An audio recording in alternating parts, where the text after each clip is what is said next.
Yan. Charan! Ayan. Hello, good morning everyone. Happy Tuesday po sa inyong lahat. Lalong-lalo na sa mga Irenatics, Team Charan at Charanatics. So, nilalamig yung ating boses. Ayan. Samahan nyo ako. Igagala ko lang kayo papunta doon sa post office. Hindi, pupunta kasi ako ng post office. Gusto ko lang ipakita sa inyo yung mga kalsada natin na wala na silang masyadong yelo. Ayan, palabas sa amin yan. Ito. Galing kami diyan kanina ni King. Sa sobrang lamig, nilalamig ako. Yung mga words ko pabalik-baliktad na. Ayan, di ba? Ayan, masyadong malikot yata yung kamay ko sa paglalakad. Ayan, kailangan tayo. Ito yung sa kanto namin, si Manang, yung friendly kid. Galing kami din niya kanina. Dito tayo sa may bandang kanan. Ayan, kanan tayo. Ayan, sa kanan, wala na rin masyado. Dito din sa kaliwa, wala na rin masyado. Kasi may nag-volunteer diyan. Ay, ganda ng mga puno ni Manang. May nag-volunteer diyan kanina. Inano yung mga, hinawi yung mga yelo dito sa kalsada. Siyempre, dinadaanan ng mga sasakyan. Nakita nyo yung green na yon, tsaka yung itim na yun sa dulo. Araw kasi ng tapon ng basura ngayon. Ay, naku, hindi ako nakapagtapon ng basura.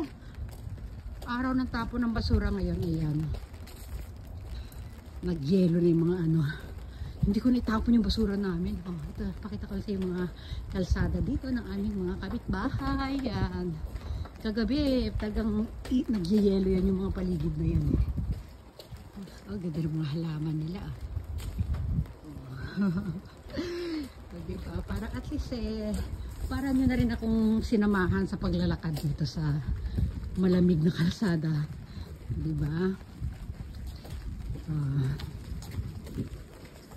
Hindi, inuurasan ko kasi kung ilang minutes ko naglalakad. Ito, wala masyado kasi dumadaan sa sakyan dito. Ayan, bisikleta lang yata yan. Sakyan din ba yan? Ayan, kaya hindi nila masyadong kiniklear. Yan dito, mga lola-lolo, nagvo-volunteer talaga sila para linisin tong kalsada. Ganyan sila Ayan ito yung mga halaman. Ang ganda ng mga halaman meron sa dulo. Ayan. Ayan na naman, hinahangin na naman ako. Ayun si Lola. Ay, isang lolo din. Volunteer lang din yan. Ayan kaninang aga magsigising ng mga lola-lolo dito. Ayan. Mga halaman nagyayelo. Lakad-lakad lang tayo dito. Ito yung dinadaanan ko pag pupunta ako ng post office, guys. Diba?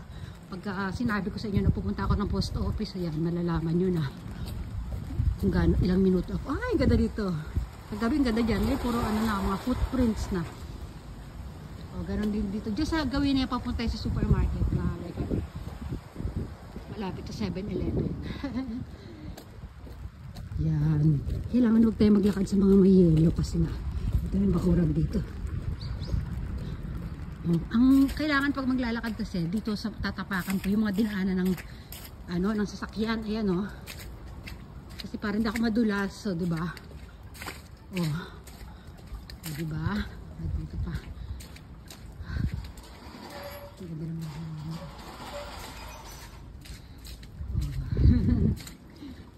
Mga basurahan nagyayelo.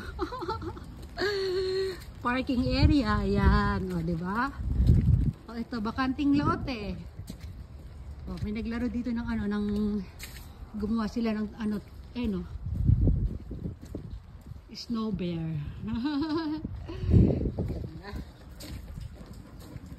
Ganda ng color ng na yun. Apartment yan yung garden dito, ganda ganyan din yung garden namin kaninang umaga kaya lang wala lang halaman. Bakuran lang. Diba? Magpa 5 minutes na tayo. Ang ganda na. Ganun pala ako kabagal maglakad. Kasi ang papunta sa post office namin, lang pag mabilis maglakad, siguro nasa 5 minutes lang. O 3 minutes, mabilis maglakad pag yung asawa ko naglakad kasi ang bilis nun eh. Ganun. Pero pagka ako, abutin ako ng less than 10 minutes. Pahinto-hinto pa ako. Ayan. Nag-videoan kasi ako. Maganda yung mga sasakyan, oh. Ayan. Ay, may madadaanan tayo, ano guys. Ito gusto ko to yung halaman na pula. Ano siya, mga dahon lang siya pero pula. Hindi siya namumulaklak. Ayan, oh. Lumalaki yan eh. Kadalasan meron niya parang ano, pinambabakod lang nila eh. Ayan. Ito mga ano pa to. Lalaki pa yan, maliit pa yan. Ayan. Volunteer dyan to si Manong. Volunteer sa sarili niyang bakuran lang. Hindi, yung iba yan mga... Minsan nagugulat ako, akala ko doon sila nakatira. Pero hindi pala. Dumadayo sila pagka ano, yung malapit lang naman mga kapitbahay nila. Kasi inaano nila eh. So, diba lahat ng mga nagpapala sila. Hindi ko nabibidyohan kasi nakatingin sa akin. Ayun. Nakatingin siya sa akin kanina. Bibidyohan ko sana siya eh. O, tinan nyo oh. O, kaya ganyan na yung kulay niyan. Kasi nga may marami nang dumana sa sasakyan. Ayan oh, sa tapat ng convenience store. Nakita yung ano na yan, kulay parang maroon. Truck ng basura yan guys. Ayun na, malapit na tayo sa post office. Ang tagal ko maglakad, grabe, malapit mag 7 minutes. Oh. Diba?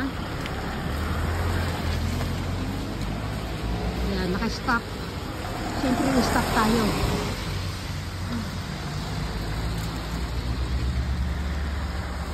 Diba? Ayun yung post office, nakikita niyo yan? Post. Diyan tayo. Ayan, natatawid na tayo. Ang lamig. Bukas na ba yung post office? Dito tayo sa post office. So, ayun yung sabi ko siya, ano pala siya? Truck ng basura. Pero ang mga hinahakot niya, mga papel. Ayun o. Yung mga shredded paper, ba tawag dyan? Tapos basta, yung mga, di ba may ano yun, may panggupit ng, machine na panggupit ng papel, eh no? Pang ano-ano, yung ati sa maliliit na piraso yun. Wow, ito ang ganda dito. Pakita ko lang muna sila dito, sa gilid. Ay, ayan, alam nyo ba, nakapagtsaran na ako dito dati, ang ganda niya, oh. Wow, nako, kaya, nako. May gagawin kasi asawa ko ngayon eh, mag-aano siya eh, meron siya mga paperworks eh. Sana lalabas tayo dito, magtsatsaran tayo. Oh, nakita niyo yung field na yan. Oh, ano siya? Ano pala yun? Mga gulay nandun sa dulo. Naku, kawawa naman, nilamit na yung mga gulay, natabunan na dito. Ito naman, ano to? Parang bahay lang ito na private bahay. Tingnan nyo ha. Ang ganda ng garden niya. Sa tabi siya ng post office and post office, diba? Yun, ang lawak ng hardin nila doon. Grabe, oh. Oh, lakarin natin. Ang ganda. Oh, ang ganda ng garden nila. Dito sa may, ano. Oh, diba? Ay, ang gilid yan ng post office, eh. Ah, ang ganda. Wow. Ayan yung puno. Ang sarap tumayo doon, oh. Naku po. Hindi ko kasi dala yung stroller. Kung dala ko yung stroller ni Ken, itatayo ko yung cellphone doon at doon ako at dito ako magtsatsaran dyan sa gitna nila. Ang ganda niya guys, promise oh. Naku po. Wow. Ayun yung bahay na malakad sa loob. Ang lawak ng garden nila. Oh. Ito sa may likod ng post office. Oh. Ang ganda. Ayan. Oh.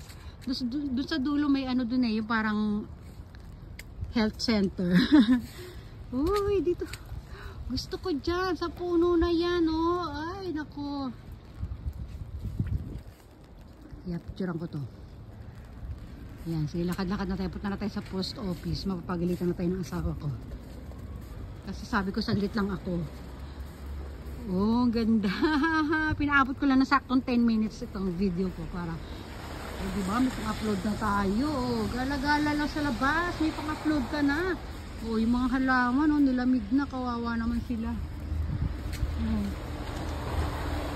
Panik na tayo sa ano sa post office kasi baka may nakapila.